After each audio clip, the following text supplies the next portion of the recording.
নিস্তব্ধ হয়ে যাবে, নীরব হয়ে যাবে। গোটা হাসরের ময়দানে কেউ কোনো কথা বলতে পারবে না। এমন নীরবতা পালন করবে পৃথিবীর কোনো মানুষ এমন নীরবতা কখনো দেখে না। একমাত্র মহান আল্লাহ ছাড়া, আল্লাহর অনুমতি ছাড়া কেউ কোনো কথা বলতে পারবে না। এই মর্মে মহান রব কোরআন কারীমের সূরা নাবার মধ্যে অত্যন্ত চমৎকার করে বলেছেন। আল্লাহ বলেন, ইয়াউমা ইয়াকুমুর রূহু ওয়াল মালাইকাতু সাফফা। আল্লাহ বলছেন সেই দিন রূহ অর্থাৎ মানুষ এবং ফেরেশতাগণ সারিবদ্ধভাবে দাঁড়াবে। আল্লাহ বলছেন, লা ইয়াতাকাল্লামুনা ইল্লা মান আযিনা লাহুর রহমান। যাকে পরম করুণাময় আল্লাহ যাকে অনুমতি দিবেন সে ছাড়া আর কেউ কোনো কথা বলতে পারবে না। আল্লাহ সেদিন কাকে অনুমতি দিবেন? আল্লাহর হাবিব সাল্লাল্লাহু আলাইহি ওয়াসাল্লাম তিরমিজি শরীফের হাদিসের মধ্যে অত্যন্ত চমৎকার করে বলছেন, আল্লাহ তাআলা সেদিন আমাকে কথা বলার অনুমতি দিবেন। আমি যখন অনুমতি পাব, আমি অনুমতি পাওয়ার পরে আল্লাহ তাআলা আমাকে কিছু স্পেশাল শব্দর মাধ্যমে আল্লাহর প্রশংসা শিখাবেন এবং সেই প্রশংসার শব্দগুলো এখনো পর্যন্ত আমাকে আল্লাহ জানান নাই, কিয়ামতের দিন জানাবেন। যখন সেই প্রশংসার শব্দগুলো রাসূল সাল্লাল্লাহু আলাইহি ওয়াসাল্লাম বলেন, ফাআহমাদাহু বিতিলকাল মাহামিদ, আমি সেই প্রশংসার শব্দ, স্পেশাল প্রশংসার শব্দগুলো দিয়ে আল্লাহর প্রশংসা করব। আল্লাহর প্রশংসা করে আমি সাজদায় পড়ে যাব। আমি সাজদায় পড়ে যাওয়ার সঙ্গে সঙ্গে আল্লাহ আমাকে ডাক দিবেন, ইরফা রাসাকা ইয়া মুহাম্মদ, হে মুহাম্মদ আপনি মাথা উঠান। সালতুতা, আপনি আমার কাছে চান আমি আপনাকে দিব। ওয়াশফা তুশাফা, আপনি সুপারিশ করেন আমি আপনার সুপারিশ গ্রহণ করব। আল্লাহর হাবিব সাল্লাল্লাহু আলাইহি ওয়াসাল্লাম বলেন, আমি যখন এই সুপারিশ করার সুযোগ পাবো, সুযোগ পাওয়ার সঙ্গে সঙ্গে আমি আল্লাহর কাছে আমার গুনাহগার উম্মতের পক্ষ থেকে সুপারিশ করব। আল্লাহ তাআলা বলবেন, হে নবী আপনি আমার কাছে যা চাইবেন আজকে আপনাকে কোনোটাই আপনাকে বিরত রাখা হবে না, সবগুলো আপনাকে দেয়া হবে। একটু চিন্তা করে দেখেন, এমন বান্দা সমস্ত মানুষগুলো যেদিন নিজেকে নিয়ে চিন্তা করতে থাকবে এবং সব সময় ক্ষমা চাইতে থাকবে, সেই দিন আল্লাহর এমন এক বান্দা যিনি আল্লাহ তাআলা যাকে বলবেন আপনি আমার কাছে সুপারিশ করেন আমি সুপারিশ গ্রহণ করব, সেই নবীর সম্মান কত আর সেই নবীর উম্মত হিসাবে আমাদের সম্মান কত। রাসূল করিম সাল্লাল্লাহু আলাইহি ওয়াসাল্লাম তখন ঢুকবেন, যার মধ্যে যাররা পরিমাণ ঈমান থাকবে এই মানুষগুলোকে সেখান থেকে বাছাই করে নিয়ে আসবেন, এনে তাদের জন্য সুপারিশ করবেন এবং আল্লাহ তাআলা ওই মানুষদেরকে জান্নাতে প্রবেশ করাবেন। আবার রাসূল বলেন, ফাআহমাদাহু বিতিলকাল মাহামিদ, দ্বিতীয়বার আমি আবার সেই প্রশংসার মাধ্যমে, সেই শব্দের মাধ্যমে আল্লাহ তাআলার প্রশংসা করব। আল্লাহ তাআলার প্রশংসা করে আমি আবার সাজদায় পড়ে যাব। সাজদায় পড়ে যাওয়ার সঙ্গে সঙ্গে আল্লাহ তাআলা আবার ডাক দিবেন, ইরফা রাসাক ইয়া মুহাম্মদ, হে মুহাম্মদ আপনি মাথা উঠান। সালতুতা, আপনি আমার কাছে চান আমি আল্লাহ আপনাকে দিব। ওয়াশফা তুশাফা, এবং আপনি আমার কাছে সুপারিশ করেন আমি সুপারিশ গ্রহণ করব। এবার রাসূল করিম সাল্লাল্লাহু আলাইহি ওয়াসাল্লাম আবার সেই মানুষগুলোর উম্মতের মধ্যে ঢুকে সেখান থেকে সামান্য পরিমাণ ঈমানও যার মধ্যে আছে এমন মানুষদেরকে সেখান থেকে দেখে অগণিত অসংখ্য অগণিত মিলিয়ন মানুষদেরকে সেখান থেকে বের করে আনবেন। আল্লাহ রাসূল সুপারিশ করবেন, আল্লাহ সুপারিশ গ্রহণ করবেন, তাদেরকেও জান্নাতে পাঠাইয়া দিবেন। রাসূল বলেন, ফাআহমাদাহু বিতিলকাল মাহামিদ, অতঃপর তৃতীয়বারের মতো আমি আবার সেই শব্দমালা দিয়ে আল্লাহর প্রশংসা করব। আল্লাহ তাআলা আবার আমি সাজদায় পড়ে যাব। আল্লাহ তাআলা আমাকে ডাক দিয়া বলবেন, ইরফা রাসাকা ইয়া মুহাম্মদ, হে মুহাম্মদ আপনি মাথা উত্তোলন করেন, মাথা উঠান। সালতুতা, আপনি আমার কাছে চান আমি আবার আপনাকে দিয়ে দিব। ওয়াশফা তুশাফা, আপনি আমার কাছে সুপারিশ করেন আমি আল্লাহ সুপারিশ গ্রহণ করে নিব। রাসূল করিম সাল্লাল্লাহু আলাইহি ওয়াসাল্লাম আবার সেই উম্মতের মধ্যে ঢুকে সেখানে বাকি যে মানুষগুলো আছে সেই মানুষগুলো যাদের মধ্যে যাররা পরিমাণ ঈমান আছে সেই মানুষগুলোকে সেখান থেকে বের করে নিয়ে আসবেন। আবার তাদের ব্যাপারে সুপারিশ করা হবে, সবাইকে জান্নাতে প্রবেশ করানো হবে।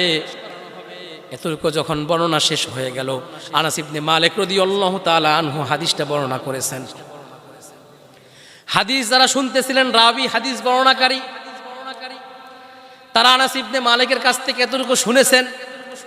শোনার পরে এই রাবি যারা বর্ণনাকারী, সাহাবী যারা ছিলেন, বর্ণনাকারী যারা ছিলেন, তারা চিন্তা করতে লাগলেন এই হাদিসটি আমরা ইতিপূর্বে আগে কখনো শুনি নাই, তবে আমরা জানি এই হাদিসটি হাসান বসরি রাদিয়াল্লাহু তাআলা আনহু ওয়া রাহমাতুল্লাহি আলাইহি তার কাছে হাদিসটি আছে।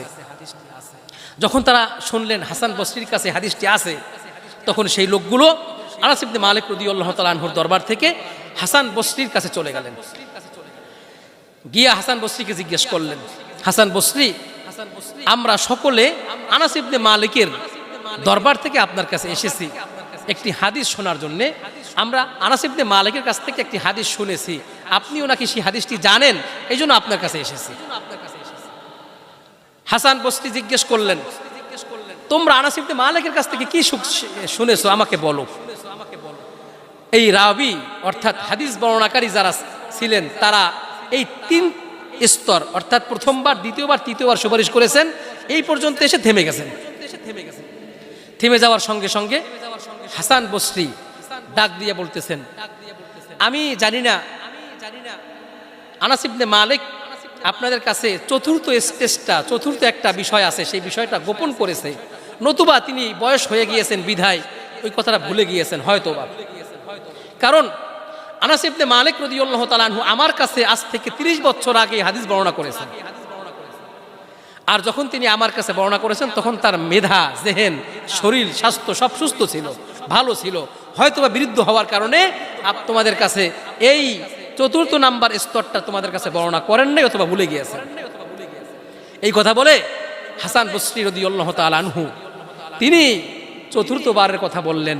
শোনেন, 3য় বার যখন রাসূল সাল্লাল্লাহু আলাইহি ওয়াসাল্লাম সুপারিশ করবেন, এখানেই শেষ নয়, এরপর রাসূল সাল্লাল্লাহু আলাইহি ওয়াসাল্লাম ফাহমাদাহু বিতিলকাল মাহামিদ। এখন হাসান বসরি হাদিস বর্ণনা করতেছেন আরো দীর্ঘ করে। রাসূল সাল্লাল্লাহু আলাইহি ওয়াসাল্লাম 4th বারের মতো আবার সেই শব্দগুলো দিয়ে, স্পেশাল শব্দগুলো দিয়ে আল্লাহর প্রশংসা করবেন।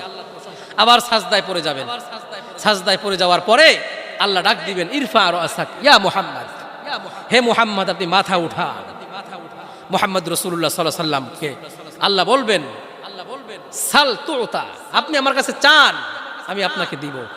অশফা তুশাফা, আপনি সুপারিশ করেন আমি সুপারিশ গ্রহণ করব। রাসূল সাল্লাল্লাহু আলাইহি ওয়াসাল্লাম এবার উম্মতের মধ্যে ঢুকবেন। ঢুকে যেই মানুষগুলো জীবনে একবার বলছে মান ক্বালা লা ইলাহা ইল্লাল্লাহ, একবার বলছে লা ইলাহা ইল্লাল্লাহ, আল্লাহ ছাড়া কোনো মাবুদ নাই, অর্থাৎ এতক্ষণ পর্যন্ত যারা ঈমানদার পাক্কা মুমিন, তাদের ভিতর থেকে মিলিয়ন মিলিয়ন মানুষদেরকে রাসূল সাল্লাল্লাহু আলাইহি ওয়াসাল্লাম নিয়ে আসবেন। 4th বার এমন মানুষদেরকে আনবেন যারা একবার পড়ছে শুধুমাত্র লা ইলাহা ইল্লাল্লাহ। মনে করেন, ব্যাখ্যার মধ্যে এসেছে, হাদিসের ব্যাখ্যায়, মনে করেন 10 জন মুসলিম ব্যক্তি এক জায়গায় বসেছে, গল্প করতেছে, বিভিন্ন ইসলামিক বিষয় নিয়ে আলোচনা করতেছেন। ওখানে একজন অমুসলিম ব্যক্তি এসেছেন। আসার পরে অমুসলিম ব্যক্তি ওই মুসলিম ব্যক্তিদেরকে বলছেন, হ্যাঁ আমি ধরে নিলাম বা আমি বিশ্বাস করি যে একজন রব আছে, একজন আল্লাহ আছে। এই কথা যে ব্যক্তি বলছে, উনি জীবনে একবার লা ইলাহা ইল্লাল্লাহ বলল। তো রাসূল বলেন, 4th বার আমি ওই সমস্ত মানুষদেরকে নিয়ে আসব যারা জীবনে একবার লা ইলাহা ইল্লাল্লাহ পড়ছে, এমন অসংখ্য অগণিত মানুষদেরকে আমি সেখান থেকে এনে আল্লাহর কাছে সুপারিশ করব এবং আল্লাহ তাআলা তাদেরকেও জান্নাত দিয়ে দিবেন। সুবহানাল্লাহ। চমৎকার কথা, কত চমৎকার কথা। যে নবী কিয়ামতের ময়দানে আল্লাহ তাআলার পক্ষ থেকে যখন রাসূলকে কিছু চাইতে বলা হবে, রাসূল সাল্লাল্লাহু আলাইহি ওয়াসাল্লাম 4 বার চাইবেন, কিন্তু নিজের জন্য একবারও চাইবেন না। আল্লাহ রাসূল বলবেন না আমাকে সেটা দেন, আমাকে ওইটা দেন, আমার মেয়ের জন্য দেন, আমার ছেলের জন্য দেন, আমার জামাতার জন্য দেন, এমন কোনো কিছু চাইবেন না। আল্লাহর হাবিব সেই দিন বলবে, উম্মতি উম্মতি, আমার উম্মতের কি অবস্থা হবে, আমার উম্মতের কি অবস্থা হবে। সমস্ত নবীগুলো, সমস্ত রাসূলগণ সেই দিন বলতে থাকবে, ইয়া নাফসি ইয়া নাফসি, আমার কি হবে, আমার কি হবে, না জানি আমাকে কোন অপরাধে গ্রেফতার করা হয়। আল্লাহর হাবিব বলেন, সেদিন আমি আল্লাহকে বলবো, ইয়া উম্মতি ইয়া উম্মতি, আমার উম্মতের না জানি কি হয়ে যায়। সেই দিন কিয়ামতের ময়দানে নাস্তিক মুরতাদ সমস্ত কাফেরগুলো দাঁড়িয়ে থাকবে, কেউ কোনো কথা বলার সুযোগ পাবে না। সমস্ত কাফেরগুলো হযরতে আদম আলাইহিস সালামের কাছে গিয়ে বলবে, ইয়া আদম, হে বাবা আদম, আমাদের জন্য আল্লাহর কাছে একটু সুপারিশ করেন, যাতে করে বিচার কাজ সমাধান হয়ে যায়, জান্নাতীরা জান্নাতে যাক, জাহান্নামীরা জাহান্নামে চলে যায়, এই অবস্থা থেকে মুক্তি দিয়ে দেন। আদম আলাইহিস সালাম ডেকে বলবেন, ইন্না রাব্বি গদিবাল ইয়াউমা গদবা, হে গুনাহগার, হে কাফের সম্প্রদায়, আজকে আমি আল্লাহকে এত অসন্তুষ্ট অবস্থায় দেখতে পাচ্ছি, এত অসন্তুষ্ট অবস্থা দেখতে পাচ্ছি। লাইয়াকদবা ক্বাবলাহু মিসলাহু, এত পূর্বে আমি আল্লাহকে এত রাগান্বিত অবস্থায় দেখি নাই। ওয়ালা ইয়াকদবা বা'দাহু মিসলাহু, এর পরেও আল্লাহ এত গোসা, এত রাগ কখনো হবে না। নাফসু হুনাকুম নাফসি নাফসি, আমি আমাকে নিয়ে চিন্তায় আছি, আমার কি হয়ে যায়। ইতু ফুলানান ইতু ফুলানান, ইব্রাহিম আলাইহিস সালামের কাছে পাঠাই দেওয়া হবে। ইব্রাহিম আলাইহিস সালাম একই জবাব দিবেন, পাঠাই দিবেন মুসা আলাইহিস সালামের কাছে।